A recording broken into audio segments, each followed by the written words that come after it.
Hey everyone, how's it going? I hope you're all doing great, as I always say, staying happy and healthy and hydrated and all that good stuff. And in this one, I have an encounter with the Ozark Dogman, a weird and pretty scary happening in Chattanooga. Some crazy things can happen while people are near the end. A national park happening, including missing time and someone being chased by something, and Appalachian Bigfoot, or is it something else?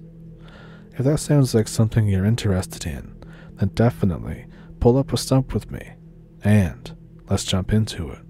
Thank you for watching.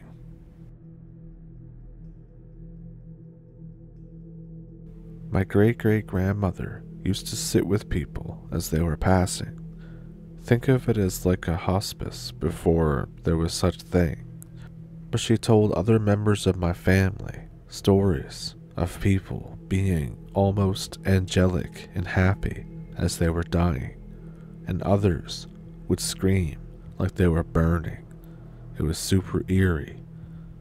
Another weird thing too is that a buddy of mine used to work in a retirement home and told me about going into a room when someone had just passed on. There's a cleanup that has to be done before the family gets there.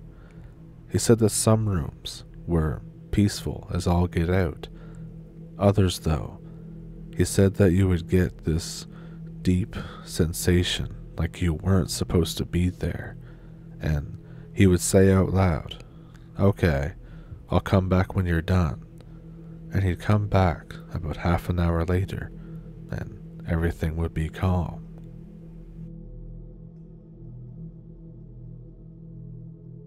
Back in 2014, I had this really weird experience camping with some friends in a national park.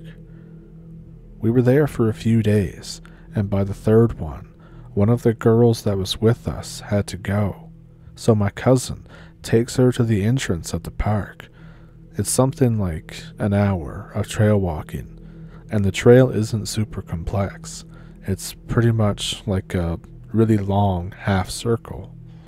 The afternoon is beginning to progress into night, and the darkness is getting closer, and he's not back yet. The best friend of my cousin decides that he'll go look for him up the trail. I see him, and that since my girlfriend and another girl are asleep in the tent, I grab my flashlight and decide that I don't want him going alone. I broke my glasses a couple of days before, so I can only really see out of one eye. And this is weird because as we're walking, we start to hear all kinds of noises, thrashing and running all around us, especially behind me and on the side of my impaired eye. After about a half an hour, we decide to go back to the campsite because my cousin must have taken another path because we haven't met him yet and he should be back. And now here's where things get a little weird. I have a spot in my memory where everything is blank. There's flashes of things. I remember somehow losing my friend on the dark trail. I remember running. I remember being chased. I remember being out of breath. I remember not being on the trail for a long period of time. And then, suddenly, I come to. I am on the opposite trail. It still goes to the campsite, luckily. But when I show up, everybody's looking for me, and it's the previously missing cousin who's trying to keep everybody calm. He's trying to make jokes and keep everybody's spirits up. I refrain from my earlier feelings of wanting to punch him in the face for taking so long. I go over and I sit by the fire. Everybody crowds around me. "Dude, where were you? What happened to you?" I say, "I don't know, but what do you mean what happened to me?" They say, "Look at your back."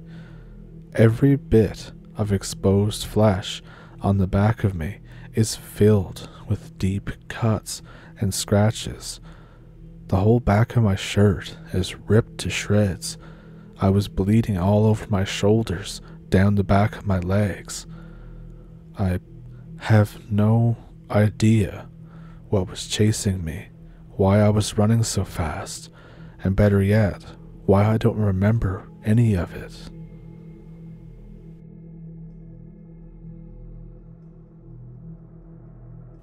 I was born in Chattanooga because when my father met my mother, she was living in the city.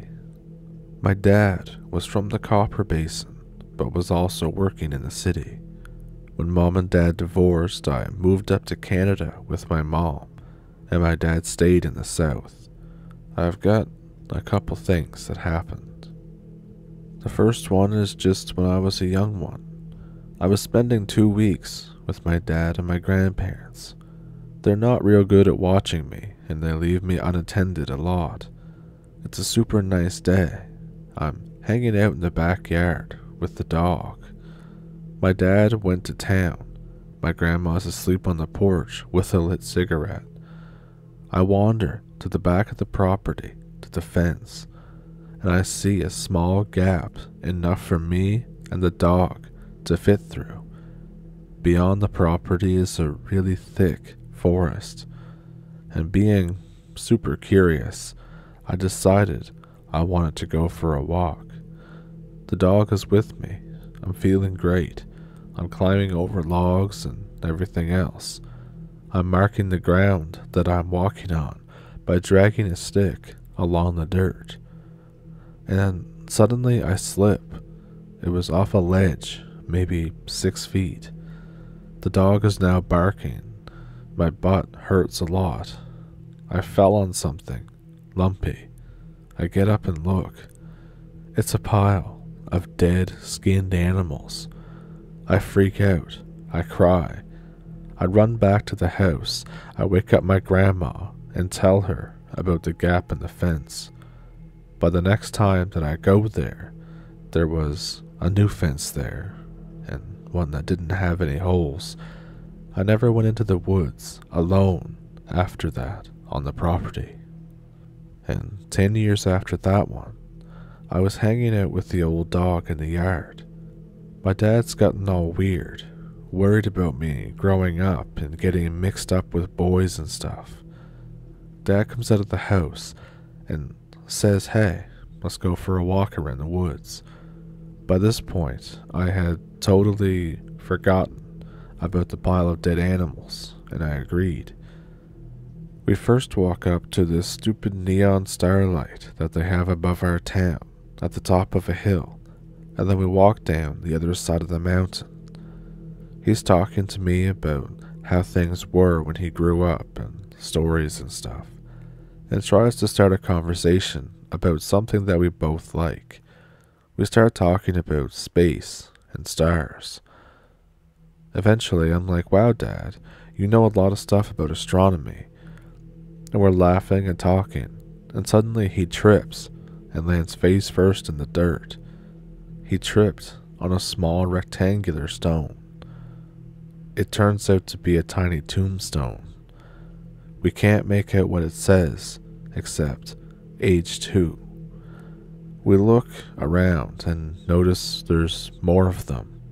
There's quite a few of them, and realize that we're in some kind of old forgotten graveyard.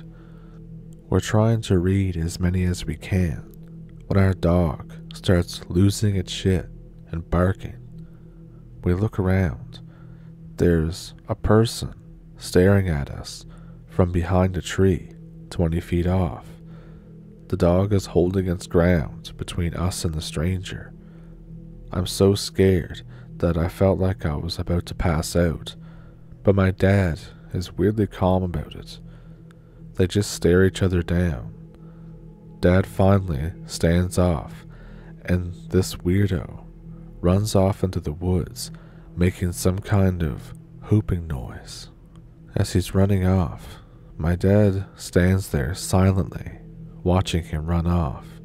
We see how he has a weird gait, how Things just don't make sense about how he's running. He finally looks at me and says, "We should go home." Later that night, I'm going to bed. My grandparents have gone to bed too. The dog is laying on the end of my bed. I wake up around 2:30 a.m. or so. The dog is trying to get off the bed. He starts scratching at the bedroom door to be let out. And I think, oh great, I forgot to take him out before I went to bed. So I get up and I let him outside. The minute that I let the dog out, he runs over to this really specific bush on a part of the property and is all up in the bush, sniffing everything in it. I'm at the front door, waiting for the dog to get back inside. The dog yelps and runs toward me. In my half-asleep state, I can see the register of a person, or something that looks like a person. The dog runs past me, and I slam the door and lock it. The dog is grunting like it got hit by something. My dad comes down the stairs, looking at me, asking me what's all the commotion. I tell my dad what I saw. He's really not happy about it. He tells me to go back to my room while he looks outside for what it was. He grabs the shotgun off the wall, walks outside. I peek out the windows to see what he's doing. He goes for the same bush, looks in it, but doesn't seem to find anyone or anything. Grandma comes down the stairs and says that she's been having the bad dreams again. Dad comes back in. The three of us are standing around looking at each other. Her and Dad have a silent agreement and start locking all the doors and windows, closing the blinds and everything else. They go up and wake up Grandpa and my uncle, and we all sit around the dining table. She pulls out a candle. She lights it. We turn off all the lights in the house, and then we sit there, staring at the candlelight. They won't let me fall asleep. We all start praying. Dad stands up every now and then and checks around the house and comes back. I keep asking, what's going on? I try to ask other questions, but they keep shushing me. Suddenly, we hear banging against the side of the house, moving from one end to the other. I start to panic, and then suddenly, it's all quiet. Grandma blows out the candle and lets us go back to bed. I sleep on the floor of their room because no way I'm going to be able to sleep after all that. I wake up in the morning to find Grandpa and my uncle painting over these huge scratches on the sides of the house. Dad takes me to Ruby Falls for the day. Never really did find out who or what the person was. And it might be better off if I don't know.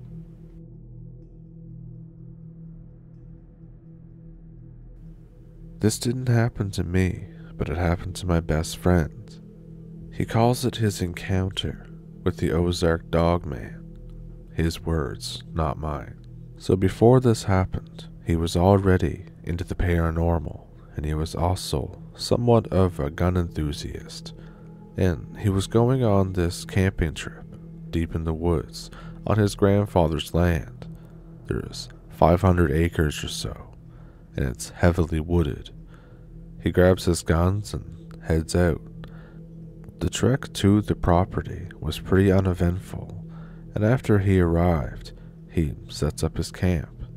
And then he's just screwing around, pretending to dress like one of the guys from the Stalker Challenge, which, if you don't know, is basically him wearing all camo and a gas mask.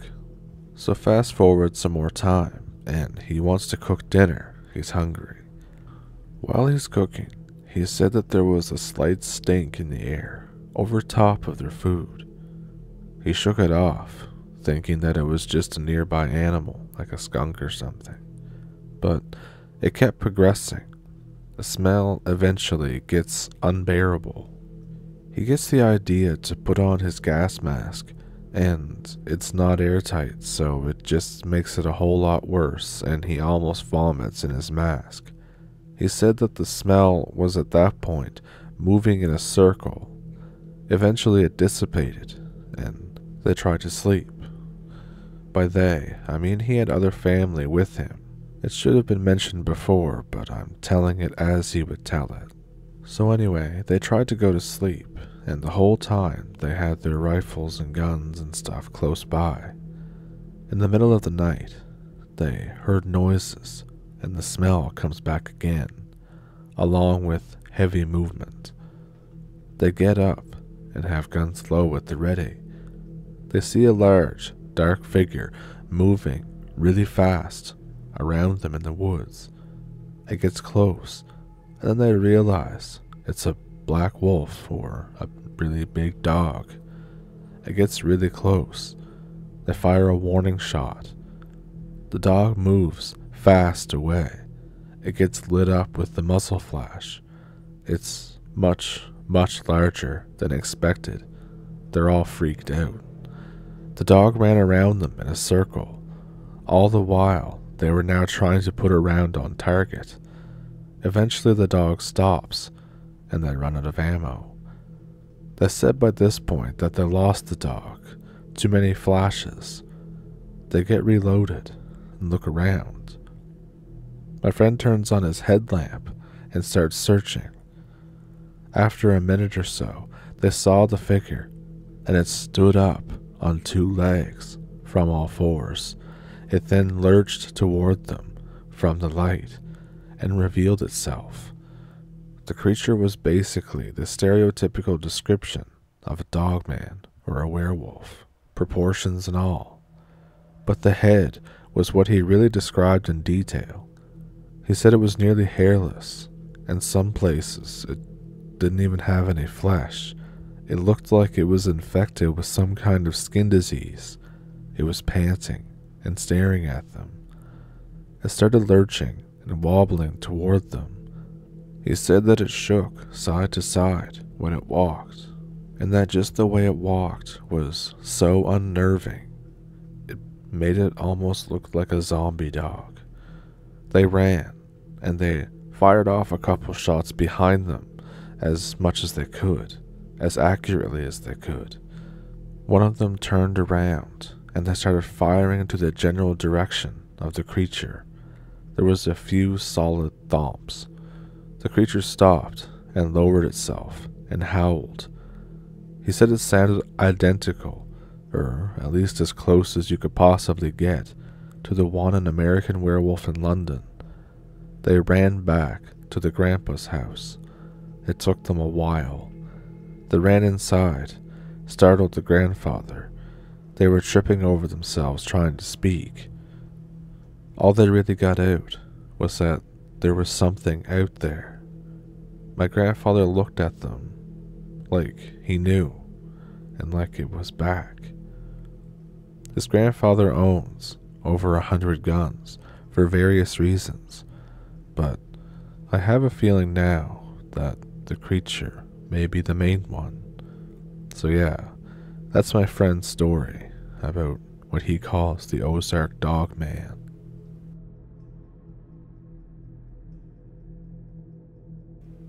My dad is from Virginia, and every summer we visit his family. We drive the Blue Ridge Parkway and see bears and all sorts of cool stuff. My grandmother has a little riverside cottage in West Virginia. She's so old that she can barely tie her own shoes anymore, so we're in the process of buying it from her because she really has no need to live in such a place anymore. Anyways, the other summer, my parents wanted to fix it up some. We were going to stay there for a month. There's no internet and barely any phone service. There's other cottages within 100 yards, but they're only sometimes occupied, so it's usually pretty isolated. There wasn't a whole lot for me to do during this time, so I would start exploring. About a mile from the cottage, I would start walking up this hill. After I get to the top of the hill, all the underbrush clears out. The hilltop is mostly flat, about half the size of a football field. It's absolutely covered in moss. It feels like walking on a pillow. Oddly, there was a definite division between the moss at the hilltop and the regular ground, dirt, leaves, and shrubbery. Like a straight line almost. It's just really weird looking. The only thing in this mossy field is one huge oak and a few large stumps. Walking around the field, I get this weird feeling, like a staticky kind of thing. So I'm about to leave when I hear this weird hooting call from somewhere nearby. Then there's another hoot from a different place, followed by two more coming from a third. I begin to get a little spooked. There are a few more hoots, one or two from new places. I decide to just leave. I take out my 4-inch buck knife and open it just in case. Pretty much exactly when I leave the area and start to head back down the hill toward the cottage, the hooting dies down. The rest of the day is uneventful. I go into town, go grocery shopping with my mom, and other errands. By the evening, there's a storm rolling in. That evening, I'm in my sleeping bag on the screened-in porch. I sleep out there because I like to hear the night sounds and feel the air and stuff. I pretty much forgot about the hooting in the moss field after going into town and coming back. The storm is breaking. There's lightning, thunder, high winds, and all that stuff. Over the wind and rain, I can hear something. That same hooting, except this time, it's a sustained note. It builds in volume. I realize that several of whatever is making that call are all calling together. After several seconds, the sound dissipates. It's silent, except just the rain for a moment. The hooting starts again. More join in. It becomes a weird reverberating drone. I know what coyotes sound like. They live all around where I'm from and call often. These are not coyotes. The sound eventually fades out again, and I hear nothing but the storm for several minutes. I think whatever it is has chilled out for the night. But then there's a big flash of lightning. The hooting and wailing starts again, and it dies off, and then another flash of lightning, and they start again and repeat the process. It clues into me that the lightning is prompting the noises. Suddenly, I hear crackling in the woods outside. Something's moving through the brush, and it's big. I can hear it getting closer. The sound stops about 30 feet from the cottage.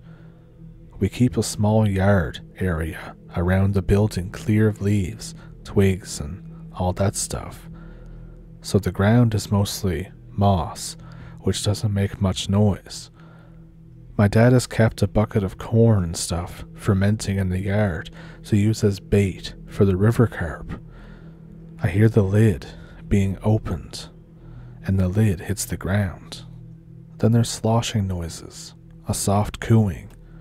It almost sounds like a pigeon in heat. There's more cooing from another place in the yard. The lid is on the ground and gets jostled and makes a noise. The cooing gets high-pitched and louder for a second.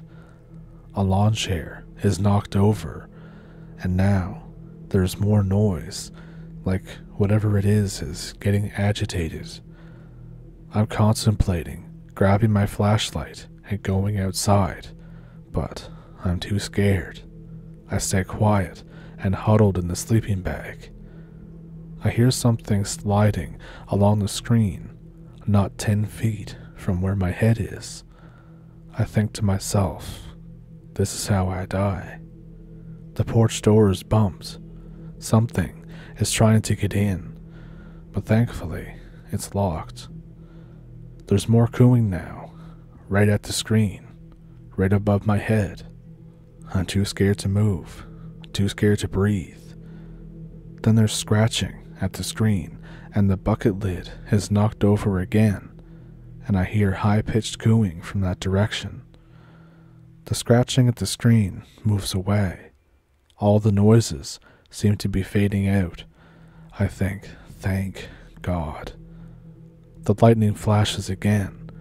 The hooting starts, only this time it's not far away. It couldn't have been more than 20 feet into the underbrush. After the noise subsides, I hear movement in the woods again. There's more large branches snapping, short screeches, almost at an interval. After that, it's mostly quiet, except for distant hooting with the lightning. After a few hours of laying quietly in my sleeping bag, listening for them, the storm seems to subside, and they stop calling.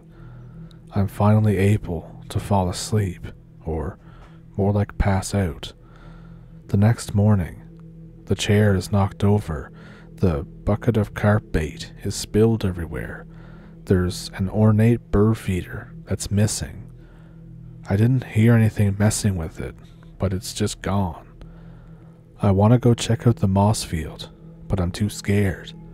It occurred to me that the only way for moss to grow out here was for someone to constantly maintain an open space, keeping all the other forest refuse from lying on top of it. Not even a stray twig was on top of that hill. Something's keeping it clear. I decided that whatever was up there, I didn't want to screw around with it. I never went up there again. Sometimes I still hear the hooting during thunderstorms, but I've never seen or heard anything close to the cottage again. It's almost like it was a warning. I go on living my life. I avoid disturbing the weird-ass forest creatures. I get a girlfriend and life is good. The way I look at it is that they can have their moss field, they can have the hill. I leave them alone, they leave me alone, and we can live happy together.